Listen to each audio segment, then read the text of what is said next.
Olá galera, eu sou a Rough Girl e hoje nós iremos falar sobre a última parte sobre o livro Anatomia do Estado. O que o Estado mais teme é qualquer ameaça à sua soberania ante a sociedade. Destronar o rei por meio de conquista por outro Estado ou por revolta interna, que seria a população se revoltar contra o governo, são duas formas de morte ao Estado que o Rothbard nos apresenta. Equivalentemente, observamos duas formas pela qual o Estado se vale para impedir tal acontecimento. O primeiro, a invasão por outro Estado visando a conquista territorial. O Estado recruta o povo de forma a formar um exército hábil com a desculpa de que eles estão salvando a nação. Aqui novamente podemos observar uma ideologia estatal convalescendo o sentimento nacionalista, mostrando que não somos indivíduos que temos responsabilidades apenas conosco e com as nossas condutas. Não, nós devemos proteger essa abstração chamada de nação. Mas o que acontece de verdade é uma corja de engravatados e generais de alta patente enviando o povo para morrer pelos seus interesses. Sobre a segunda ameaça, ou seja, a Revolução Civil, o Estado usa de mecanismos internos visando incriminar qualquer conduta que atinja o Estado de forma a derrubar seu poder. Um bom exemplo dentro do próprio arcabouço legal brasileiro é a Lei de Segurança Nacional. Ela tipifica ostensivamente todos os crimes que atentam contra a soberania do Estado e sua existência. A exemplo da secessão dos povos por meio de medidas separatistas. Bom, podemos concluir que a intenção primária do Estado é manter-se de pé, e ele maneja qualquer recurso cabível para concretizar esse objetivo.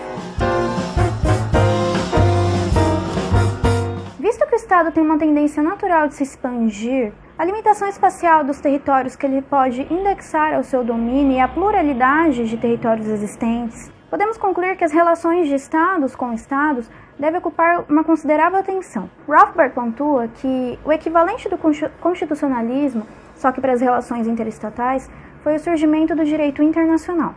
Esse sistema de acordo surgiu da necessidade de estabelecer limites para a ação estatal de expansão, de forma a propiciar um ambiente de paz para que as relações civis e comerciais se deem sem grandes conturbações.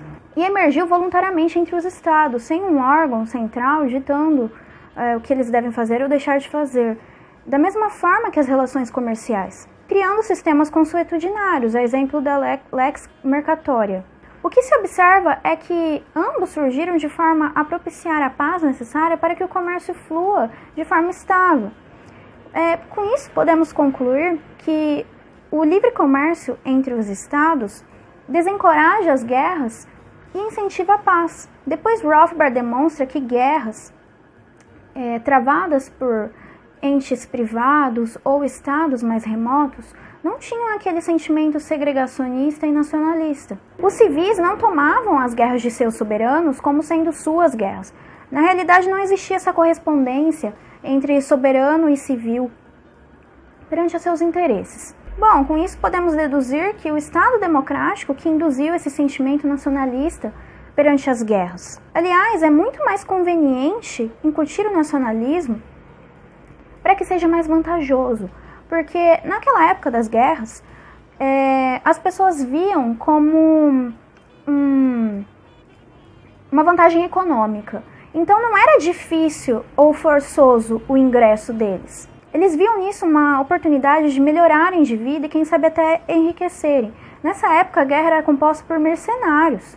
Hoje, com essa ideologia nacionalista e democrática, o Estado manda para a guerra um contingente de soldados que estão indo contra a sua vontade e não tem a possibilidade de recusa. Aqui é flagrante, mais uma vez, as consequências dessa ideologia e em como ela é consentânea para o Estado permanecer de pé. No primeiro vídeo, foi exposto que Franz Oppenheimer classificou dois métodos que são mutuamente incompatíveis de se obter a riqueza. O primeiro era o meio econômico, exercido pela produção e pela troca no mercado.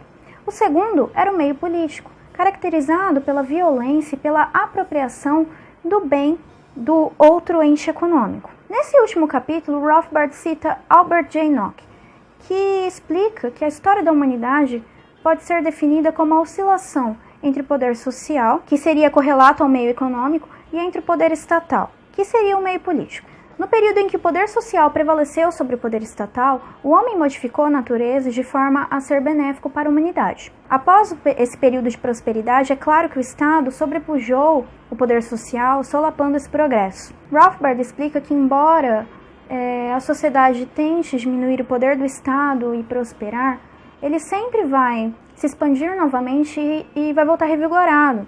Enquanto o século XVIII e XIX foi caracterizado por uma expressão social muito grande, o século XX mostrou uma revolta do Leviatã mais arrojado e aprimorado. Bom, podemos concluir que o Estado, mesmo sendo mais moderno e complexo, ainda permanece com aquelas diretrizes intrincadas, enraizadas nele. Ou seja, escravizar o povo da forma mais eficaz. Por isso que a força bruta não funciona. O Estado vem de forma mansa para deixar o povo resignado ao seu poder. Bom, mas ainda há esperança para mudar esse cenário, mesmo que minimamente. E nós somos jovens, nós temos que fazer isso. E o Rothbard disse: o maior mal ao Estado é a crítica intelectual independente. Então critique-o, exponha-o. Antes de lutarmos contra o rei, é preciso despi-lo. Bom, se você gostou do vídeo, se inscreva no canal, curta a nossa página no Facebook, não se esqueça de olhar a descrição para obter os artigos, curta e compartilhe os vídeos e muito obrigada!